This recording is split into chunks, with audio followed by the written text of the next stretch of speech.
Well, welcome to this series, really. This series comes from a moment that I've had a bunch of times since I've been a follower of Christ the last 30 years ago. It happens when I'm just getting to know somebody in the community or somebody I've just met. And there's somebody that I can tell we have camaraderie with each other. We sort of getting along pretty well, either from something we're doing together, it's something we have in common, a conversation we're having. And then comes a moment in the conversation when they ask the question. It's that question of, hey, Ed, what do you do? And I say, I'm a pastor. And then everything changes. Now, to be fair to most people, not everything changes immediately. I mean, it's not like they just get up and walk away and they're, shocked and they leave. But I can see something's changed. And people that I get to hang around with long enough, eventually, we still have that camaraderie. Things are still happening. We're forming a little bit of a friendship. I've had a couple of them actually ask me at some point, Ed, I got to ask you. I mean, I just have to tell you, I was shocked when you told me that you were a pastor. You're not at all what I think a pastor would be like. And I generally say, thanks? I mean, why? Why would you not think I'm what a pastor would be like? And they say, well, you just seem normal. I mean, you're relatively intelligent. You seem to have things sort of together. It's like you understand what's happening in the world. It's hard for me to believe. I mean, do you really believe all of that is true? And I'll say, well, like what? And they'll say, well, like the Bible. I mean, do you believe the Bible is true? Really? Well, I do. I do believe the Bible's true. It's an interesting thing to me in our culture, and I think this has been true in our culture the whole time I've been alive. It's probably, our culture's probably moving this way anymore, but the whole time I can remember, we've always sort of believed that all religions are equal and all are sort of going to the same place, and it doesn't really matter what you believe because everybody's headed to the same place, that all religions are just the same. In fact, way more than 90% of Americans believe that there's a God, he's a good God, and that good people, when they die, they go to be a good place. Again, way more than 90% of Americans believe that. And that all religions are just, they're all doing the same thing. They're all leading the same place. So you can believe whatever you want to believe. It's all the same. That is until you get into a university class or you get around somebody that's in a higher education kind of setting of some kind, and they're talking about ancient history and ancient documents, or they're talking about philosophies, or they're talking about world religions, and they let it be known to you that all religions are the same and you can believe whatever you believe, and it's all equal and they're all going to a good place. But the Bible, the Bible way of doing things, you need to be careful about that one. I mean, it's just interesting to me that all religions are the same and it's all equal and all going to the same place, but the Bible, I mean, the Bible it's got some good moral stories in it, and there are quotes in it that our politicians love to quote, and there are things in it that probably teach good moral lessons, but, I mean, it's full of contradictions and errors, and the Bible's like other books of religion, but it's probably not quite as good as other books. So a lot of very smart people I know went off to school, and by the time their professor got through talking to them about that, about the contradictions and the errors in the Bible, their Sunday school faith, their bubble had sort of burst, and they were done. And then when they meet somebody they sort of like that they can't figure out that person believes the Bible, they say, well, it's full of contradictions and errors, and that's that. Well, that's what I want to talk to you about today. And actually, this series really, in the next few weeks, we're going to address a whole bunch of questions. We're going to take, not a whole bunch, but four. We're going to take four major questions that become obstacles to people putting their faith in Jesus as a savior of their life and the leader of their life. And we're going to talk about those. But today, I particularly want to talk about this one of, is the Bible true?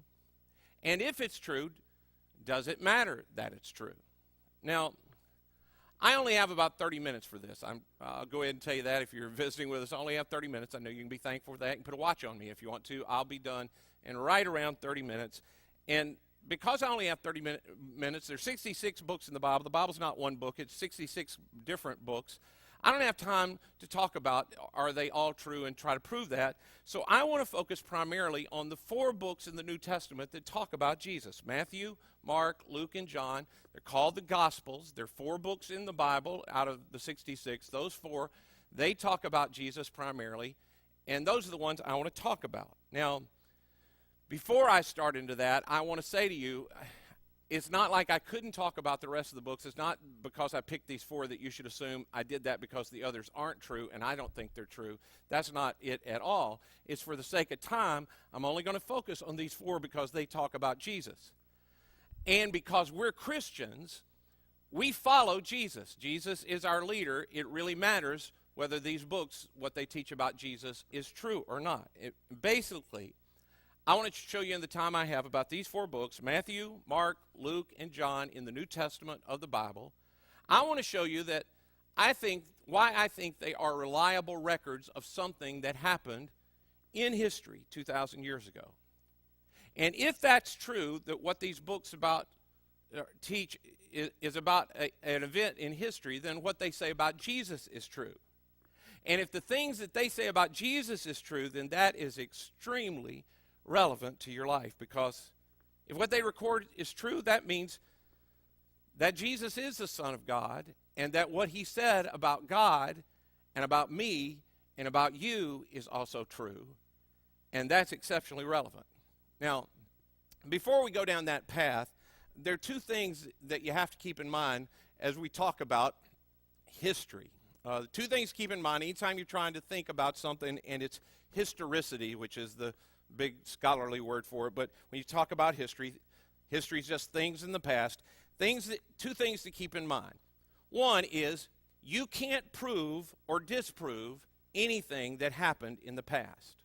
With history, it's really not a matter of proving or disproving what happened in the past. It's a matter of looking at and judging the evidence. That's why in a courtroom, you'll hear them present evidence. They don't ask for proof of things. They're looking at evidence, and then the jury looks at all the evidence that was presented to them, and they look at the weight of the evidence and the quality of the evidence, and they come back with a verdict based on the probability of what actually happened looking at the evidence, because you can't prove whatever happened in history. Or the way that a scholar would say it is, the trustworthiness of any historical account is judged on the basis of evidence, not proof. For instance, because you're here at one of our campuses and you're joining in with us today, tomorrow morning you could go into work and you say, I was at Community Christian Church yesterday, and somebody would say something about that, and then you'd have a conversation. And somebody overheard you could say, you said you were at Community Christian yesterday? That's not true. And you go, well, yeah, it is, because, look, I got a bulletin. I have a bulletin that talks about yesterday. It's got the date on it. It shows that I was there because I have a bulletin. And they go, look, you could have gotten a bulletin anywhere. You could have gotten somebody at Community Christian to bring you a bulletin. That doesn't prove that you were there. Well, I can tell you what happened in the service. I can talk to you about the videos they show and talk to you about the songs that they sung. I can tell you what the guy said. And they go, well, that didn't prove anything. Somebody could have told you what happened there. Well, then you call out, hey, Fred, you're the person who invited me to Community Christian. Didn't I go to Community Christian yesterday? And Fred would say, yeah, I went by and picked you up, and you rode with me, and you went to Community Christian. And the person could say, well, that doesn't mean anything. Everybody knows Fred's a liar. It doesn't mean a thing. See, when it comes to something that happened in the past, even as close back in the past as yesterday, you can't prove or disprove what happened. Because to prove something, it has to be observable and repeatable. In science, you observe something and you repeat it, but you can't observe the past. You can't repeat the past. So when it comes to history, we have to ask, what does the evidence that I have, what does the weight of the evidence show? The second thing that you want to look at when it comes to history is you don't ask what's a possible explanation, but you ask what is the most probable explanation. I mean, when drawing a conclusion about the past, we aren't trying to look for possibilities. Probability takes precedent over possibility every time. I mean, it's possible you stole the bulletin. It's possible that Fred lies about everything. It's possible that somebody told you what went on there. But the probability is, with all of that you said, the probability is that you actually went to church. I mean, legally, in a court of law, they talk about what is the probable cause, not what's the possible cause of what happened, because there are 50 possibilities of what happened. What they're looking for is what is the most probable cause based on the evidence that we see. I heard a guy some time ago talking about this, and he was talking about the fact that years ago, not terribly long ago, but a decade or so ago, he had an accident, and he was driving one of those 1970 big Oldsmobiles. Some of you here at my age will remember back when Detroit used to make substantial land yachts, and they had real steel bumpers on the front. I mean, these were substantial vehicles. And he stopped at a red light. It's raining a little bit, and a lady comes up behind him, and she's in a newer model car. It's got fiberglass all around, and she hydroplanes a little bit, and she slides right into his big steel bumper. Well, when he gets out, there's fiberglass and glass everywhere, and the front of her car is just demolished. And, of course, his steel bumper on the land yacht, it doesn't even have a scratch on it. And she says she's sorry, and they call the police. And while they're waiting on the police to come, he sort of moves his land yacht out of the way, out of the road, so other people can go by, and he gets over on the other side of the road, over near the ditch. And he's sitting in his car because it's raining. She's sitting in her car, and the police officer comes, and the lady gets out, and she's talking to the police officer, and the police officer is looking at the front of her car, and he sees all the damage to the front of her car, and he's writing things up, and he's looking at the front of her car, and he's looking over in the ditch, and the guy gets out of the car, and he's walking over to where the police officer in the wreck is, and he sees the police officer looking at her car and looking at the ditch, and he notices in the ditch there's a dead possum. And when he walks up, the police officer looks at him and sort of wryly says, so you're telling me that possum did all this damage? Now, is that possible? Well, I don't know. Bionic possum wanders across the road, she hits it and destroys her car. Is it possible? I don't think so. Is it probable? No, it's not probable. I mean, she could have said to him, officer, I came up to this stoplight and I stopped behind this guy, and this guy jumped out of that great big old car, and he had a hammer in his hand. He ran back and he beat my bumper and broke it all up. Before you got here, he went and got rid of the hammer. Arrest that guy. Is that possible? Well, I guess it's possible. Is it probable? No, it's not probable. I mean, the point is that when it comes to any event that happened in the past, there are all kinds of possibility. But you have to look at is what is the most probable explanation of what happened based on the evidence that we have. And what we're going to see, what I hope I can help you see, is that as you look at the evidence for these four books, Matthew, Mark, Luke, and John, the Gospels of the New Testament, the most probable explanation you can come up with, all kinds of possibilities of why what's written there is written there. But the most probable explanation for why what's written in those books is, it's what actually took place. Now, when you look at ancient kind of manuscripts, which the Bible is an ancient manuscript about things that they say took place in history, when you look at any kind of ancient manuscript, you have to try to figure out the historicity of the ancient manuscript. And the question that scholars ask when they deal is, how do you determine the historicity of an ancient manuscript? Well, they tend to do two things. One, you look at the manuscript date when it was written, you look at how many copies we have of it and how widely distributed it was. And then you look at who the person was that wrote it and why he wrote it. Was he paid to write it? Did somebody hire them to write it? Did he have a motive for writing it? You look at how many copies we have, when it was written, how close the copies are to what's written, and why did the author to write it. So when it comes to the Bible, what I want to try to do is I want us to look at the manuscripts that we have of this thing, and I'm going to try to keep this as interesting as possible. I know this could get real boring. I'm asking you to stay with me. I'm going to try to get through this in just a few minutes. Now, I want you to think about this, and I want you to do it in comparison to other manuscripts that come from the same time period in ancient history that we have. They all come from about the 1st century A.D., or about 2,000 years ago from now. And here's what I mean. This is an ancient world history book that It's a decade or so old. Some of you watching this might have actually had this book. This is a high school ancient history, world history book. And in this book, it talks about Roman history. And in it, it says, now, before I read to you what it says in this book, when I read things like this, and I don't know if you do or not, when I read things that it's talking about something that happened thousands of years ago, I always ask myself, how do they know that? I mean, where did that come from? I mean, how did they come up with these accounts? Because it's written like they just know. Well, what they do is historians take bits and pieces of manuscripts that they have and stories that they have that have been written down, and they put them together, and it appears in our textbooks as one seamless account. So here, I'm going to start right in the middle of a paragraph and read this to you. This is about Roman history. Caesar realized that he could not win power without a loyal army. So he made himself proconsul of Gaul, a region now known as France. As his 10 years as proconsul of France, in his 10 years of proconsul of France, Caesar brought all of Gaul under Roman rule and showed his superb abilities as military leader. Caesar issued written reports about his victories and campaigns to keep the citizens informed. Students in Latin can still read these detailed reports in what's known as the Gallic Wars. Now, when I read that, I think, how do they know that? I mean, there's no video, there's no pictures. How do they know? It goes on. Crassus died in 50 BC. Pompey grew jealous of Caesar's rising fame. To head off his rival, Pompey made himself proconsul, then persuaded Caesar to return home without his army. How do they know that? I mean, where does that come from?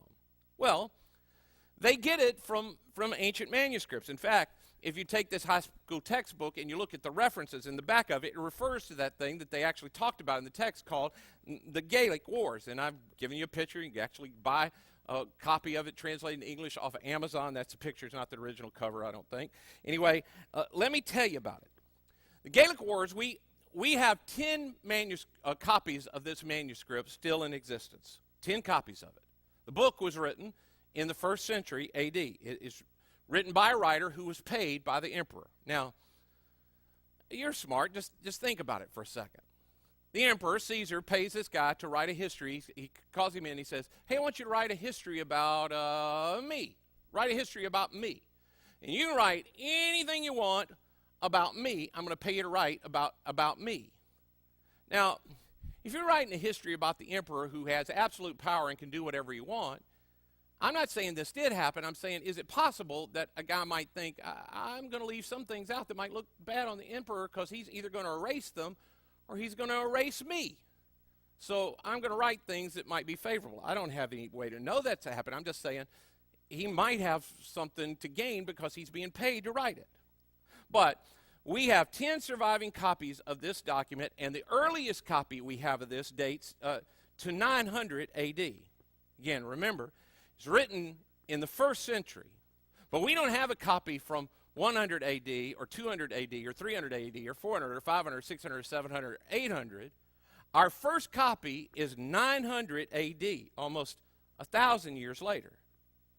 Yet no one doubts what's said in those 10 copies of the Gallic Wars. In fact, we write it up in history books.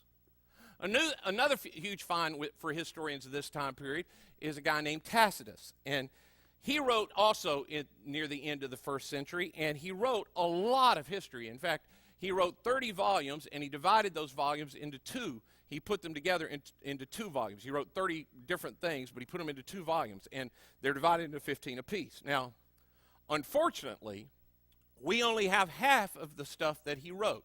We know about the other half because the copies we have refer to them, but we don't have any idea what was in that half of those manuscripts. And we only have 2 manuscripts that contain half of these 30 volumes. We know there are more volumes because they're referred to in those 2. And the 2 copies we have are dated 900 and 1100 AD. So again, we have copies of something that was written in the 1st century AD, in the 0s through 99. And the first copy we have of it is almost 1,000 years later. Yet in your college history class, they ask you a question about what Tacitus wrote about Roman history, and if you decide to answer, hey, I don't really believe the stuff Tacitus wrote because he was paid by the Roman emperor to write it, and we only have 2 copies, and they're 1,000 years later, so I distrust everything that he said. If you write that down, you're going to fail that course. I mean, we just take it as being absolute truth. Now, I want you to think with me for just a second. And I think you can see where I'm going with this. I mean, wouldn't you expect, come on, wouldn't you expect that an empire as large as Rome, that reigned as long as Rome did for hundreds of years, and it had power over the whole known world, wouldn't you expect that there would be history of that time period? I mean, we would. Those emperors were no different than our leaders. They had histories written. They built libraries to themselves, just like our presidents do, so they hope that the history will be maintained. You'd expect that there would be history of that time period. And there is. But not a whole lot. Even though we know they paid for it and they wanted to preserve it. It mattered to them. The question is, why do we have so much documented evidence of a little-known guy who was not the emperor of anything, didn't rule anything. In fact, he never traveled more than 30 miles from the place he was born. He was a poor Jewish carpenter named Jesus. In fact, the whole following he had in his whole time period was not more than 100 people. I mean, you'd expect to hear about Rome. The question you have to ask is, why do we know anything about Jesus? We only have a few copies of this talk about the emperors of Rome, and it's 900 years after it was actually written.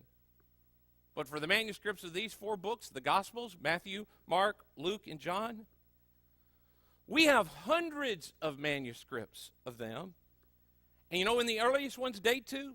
Not 900 AD, not 800, not 700, not 600, not 500, not 400, not 300, not 200.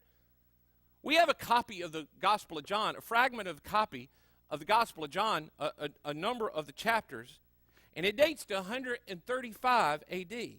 And guess where it's found? I mean, this is how widely distributed. Not in the place where it was written in Palestine, but that manuscript's in Egypt, less than 100 years later. Why would this copy about a Jewish carpenter who only led a few hundred people, didn't have any power, didn't pay anybody to write it, why would it make its way all the way down to Egypt? And in fact, we have hundreds of manuscripts. I mean, if you go all the way just to 250 AD, 200 years after it happens, we have the exact copies of Matthew, Mark, Luke, and John that you have in your English Bibles today. Not written in English, but the exact versions that you have, we have 200 years after they were originally written. The question is, why? Why do we have so much recorded about this one Jewish carpenter's life? And it survived throughout the ages, and it survived, and we have closely dated of Matthew, Mark, and Luke, and John. In fact, we have more documentation of these 4 books, Matthew, Mark, Luke, and John, than we do of any other ancient manuscript. People say, yeah, but it's a copy of a copy of a copy of a copy, and in that is all kinds of errors and mistakes and contradictions. We have all these manuscripts, but they're just copies of copies. Well, you need to know, when you listen to the guys that, they're not Christian, they just specialize in ancient manuscripts. When you listen to them talk about the number of manuscripts that we have and how good the manuscripts are we have, they'd give anything if any other ancient manuscript was as well documented as this. Why is that? And are there errors? I mean, are there errors in the manuscripts? Yeah. There are. There are differences in the manuscripts. There are things that happen in it. In fact, back when I was in seminary, we had to do what's called higher textual criticism. I know you're envious that I got to do that and you didn't. What that means is we'd sit in class with the Greek New Testament, and the professor would say, now, in the Byzantine manuscript, it says Spirit, and in the Western manuscript, it says Holy Spirit. With the evidence that we have, you decide which one is correct. Is it Spirit or is it Holy Spirit? It was absolutely thrilling work. I wanted to shoot myself every day. Anyway, one day we're doing this kind of thing, and One of the guys, the guys who sit up front, the guy I'm talking about, the guy that sits up front.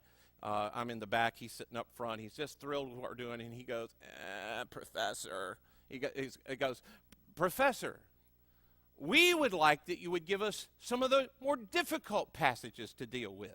And I wanted to think, who's we, dude? You want to do the more difficult passages. But he goes, we want the more difficult ones. Like, give us the differences where it says that Jesus was crucified in one place and the other place says Jesus lived to old age and was married. Give us those differences that we can work with. And the professor said, I am giving you the difficult ones. These that you're working on, the difference between Spirit and Holy Spirit, those are the differences. I mean, are there errors? There are. Are there differences? There are. Are there scribal major contradictions? No. Instead, what's happened is like you taking a letter that somebody wrote and you copying it. If you had to copy that original many times, would you make some mistakes? Would you leave out a punctuation mark? Would you leave out a word here and now? Would there be some differences in that? You probably would over time. You might misspell something, but would you change the whole meaning of what was in one to the other? Probably not. And the good thing is because we have so many copies of it, we can compare those copies and we can back down and say this is the most probable of what the writer said. And the good news for us in English is you can go to any bookstore today and you can buy what's known as a study Bible. And if you buy a study Bible, in the notes, it gives you every variation that's in the text. When you look at Matthew, Mark, and John, and you look at the footnotes in a study Bible, it will give you every variant of the text in that study Bible. I mean, we're blessed to have them all right before them. And when you read them, there's no major discrepancy in theology, no major discrepancy in history. The point is this. Just based on the manuscript alone, if you compare the New Testament and any other document that talks about that same time period, I mean, we have 5,000 manuscripts for the whole New Testament. We have hundreds of manuscripts just for these 4 books. These 4 books outweigh the testimony of any other ancient manuscript that we have. It's just unbelievable. So the question is then, well, Ed, if it's as obvious as you say it is, then why don't all historians just quote the Gospels right along in history like they do Tacitus? Why aren't they quoted alongside the Gaelic words? I mean, why don't we read Tacitus wrote, but Luke said? Why don't we read in the Gaelic words it said, but then Mark says? Why aren't the events of the 4 New Testament books that we just talked about, if they have so much documented evidence for it, if Matthew, Mark, Luke, and John, if these events are so well documented as you say they are, then why aren't they considered ancient history? I mean, why aren't they considered history and quoted in our books like everything else? If there are more manuscripts, if they're better manuscripts, if they go back so close in time and so many that we can compare and probably get exactly what the author wrote. If we can look at these guys and say they weren't even paid to write it, and this other guy that we quote as being gospel was paid to write what he wrote, why aren't these included like those are included? What's the problem? Well, the problem is simple. But I have to be real careful how I say this. The problem is there's a prejudice against the supernatural. And let me see if I can explain what I mean. And I'm going to be a little facetious, and I'm not trying to be critical, but I have a lot of stuff to summarize in a short amount of time. It sort of goes like this. Now, before I look at those documents that you say that are so well documented, before I look at those 5,000 manuscripts of Matthew, Mark, Luke, and John, before I look at those, you just need to know I don't believe in the supernatural. I'm not saying I don't believe in God. I believe in God, but I'm just saying I don't believe that God breaks into history and does tricks. I don't believe that people walked on water. I don't believe that there was a multiplying of bread. I don't believe that dead men come to life. I'm willing to look at the manuscripts, and there's so many of them, I'm willing to look at them, but you need to know, before I look at them, if there's anything supernatural in them, because I don't believe in the supernatural, then that document will have to be thrown out. And so they look and they go, oops, there's a supernatural in there. That one's gone. Oh, look at that. There's more supernatural in there. That one's gone. I'll toss that one out because it's got a miracle in there. But here's the problem. I mean, with that kind of reasoning, is it logical to judge the authenticity of what someone said happened in ancient history according to my personal 21st century bias of what I have seen happen. I mean, it's not even a rational argument. It's not an argument at all to say, since I've not seen anything supernatural, and because my mama never seen anything supernatural, because my mama's mama never saw anything supernatural, and because I don't have a friend that saw anything supernatural, and because supernatural things I'm convinced do not happen in my world, then anything that you say that happened supernatural in the ancient world, that could not possibly have happened the way you said it happened, so that has to be totally discounted. Now, let's just be honest, that doesn't make sense at all. Now, I understand why there might be resistance to the viewing of these books as reliable because they talk about supernatural. But let's be clear. That's not a problem with the manuscripts. It's a problem of me imposing my 21st century orientation on the manuscripts. And the reason we listen to Tacitus is because even though Tacitus wrote and he was paid by the emperor to write, and even though we only have a couple of copies of what he wrote, and it's way after he wrote, and there are some errors in it too, we admit, between those transcripts. But Tacitus doesn't mention any supernatural, and because he doesn't mention any supernatural, and I've never seen anything supernatural, then what he has to say, we'll take that as truth. He's trustworthy, even though we know he was paid to write, and even though Matthew, Mark, Luke, and John say that they were eyewitnesses of it, and they certainly lived in the time they could have been eyewitnesses of it, and even though we know they weren't paid to write, and in fact, they died because of what they said they saw, they are not trustworthy because they say that they saw things supernatural. We don't believe there's anything supernatural. That's not even an argument. It would be like me saying to you, hey, I was born in 1959, and I don't believe the Holocaust that they say happened between 1939 and 1945, that actually happened. I don't believe that there were millions of Jews killed in Europe. I don't believe that happened. I was born in 1959, and I don't believe that happened. And you'd say, but why? I mean, we have evidence. We have pictures of what happened. We have people that are still alive who went through what happened. We could bring them to you. We have museums full of artifacts of what happened. Why won't you believe it? Well, I can't believe that happened because, for that to happen, there would have to be a prejudice that would be so evil and so strong that it could overcome a whole area of Europe. And I'm not talking a prejudice that would just take on the leaders. I'm talking about a prejudice that would be so deep and so evil that it would go down to the people in towns. People that would be so close to these camps where you said it happened, the evil would have to be so strong and so deep that they could smell the burning that you said happened, and they just deny that it ever happened. And I don't think that happened because I never seen any evil that was deep. And I don't believe there is any prejudice that deep, and my mama never hated anybody that bad, and I don't have any friends that hate anybody that bad, and I don't believe there's ever been a country that hated anybody that bad, and because I haven't seen it in my lifetime, I don't care what evidence you bring me. I'll just show you this is probably what happened with that evidence, and that's where those pictures came from, and none of what you said actually happened. This is probably the way it came about. You look at me and you go, that's irrational. That doesn't even make sense. Because you've never experienced it and you don't know anybody that's experienced it, that means that it couldn't have possibly happened. But see, that's what I hear from people all the time. I don't really care what evidence you present. You have all the evidence you want to, but I don't believe there could be any supernatural. And because I haven't ever experienced it and I don't know anybody that has, then you can't tell me that it actually happened.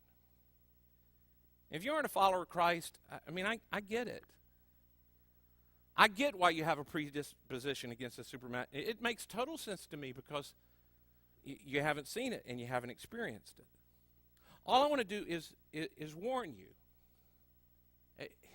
For you to take your experience it and you have what you haven't experienced and then say, that means that what these books are telling me about something that happened 2,000 years ago, because I've experienced it, haven't ever experienced that couldn't possibly happen. You just need to know that's not a rational argument. It's not even an argument. It's imposing your limited experience on history. It's not smart, and it's not fair. I think it's why God, in his wisdom, didn't just say, hey, Matthew, you write down and you be the account of what happened with Jesus. And he didn't just say to Luke, hey, Luke, you go interview all the people that you can find that were eyewitnesses, and you write down what they said happened. And Mark, you go talk to Peter, and you write down everything Peter said happened with Jesus. And John, you sit down, and you remember all the stories that these other guys didn't fill in, and you tell all of them that happened to Jesus. I think that God, in his wisdom, didn't just give us one. He gave us four. And then God, he protected it and handed it to us with such overwhelming evidence, so much manuscript evidence that overwhelms everything else in history that we can know. This is probably what happened. And if what these books say happened, if it actually happened, if Jesus is who they said he was, then that is exceptionally relevant for you to consider. And we need to pause and say, just because I've never experienced anything like that, and I've not seen the miraculous that they said that happened in that, just because I've never seen it, and my mom never saw it, and nobody ever knew has seen it, and just because I don't believe that God interrupts, and I haven't seen him interrupt history, and I haven't seen God work in that way, because that doesn't happen in the 21st century, that means it could never have happened. I'll just say to you, if you were on trial for your life, or your child was on trial for their life, you would not want a jury that looked at the evidence and said, it doesn't matter to me what the evidence shows. I've never experienced what they said experienced, and so that guy must have done it because it could not have happened the way he happened because I've never experienced that. You would want a jury that would look at the preponderance of the evidence and say what is most probable.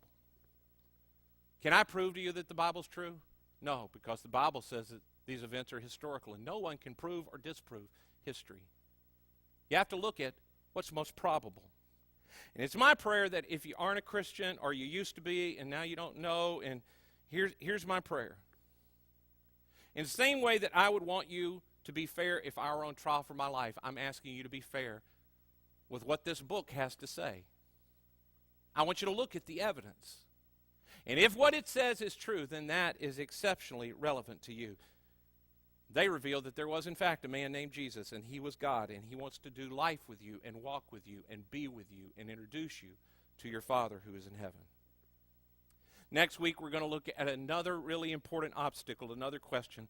How could a loving God, I mean, you believe in a loving God in spite of all the evil in our world? Really? I hope you'll be back for that. Let's bow together and pray. Father in heaven, thank you for the opportunity that we have a place where we can come and openly talk about these things. And I pray that all of us, that we be open and kind, and that you would be at work in our lives and hearts to reveal to us the truth. Father, help us as we have this conversation and we carry it on together. Thank you for your love.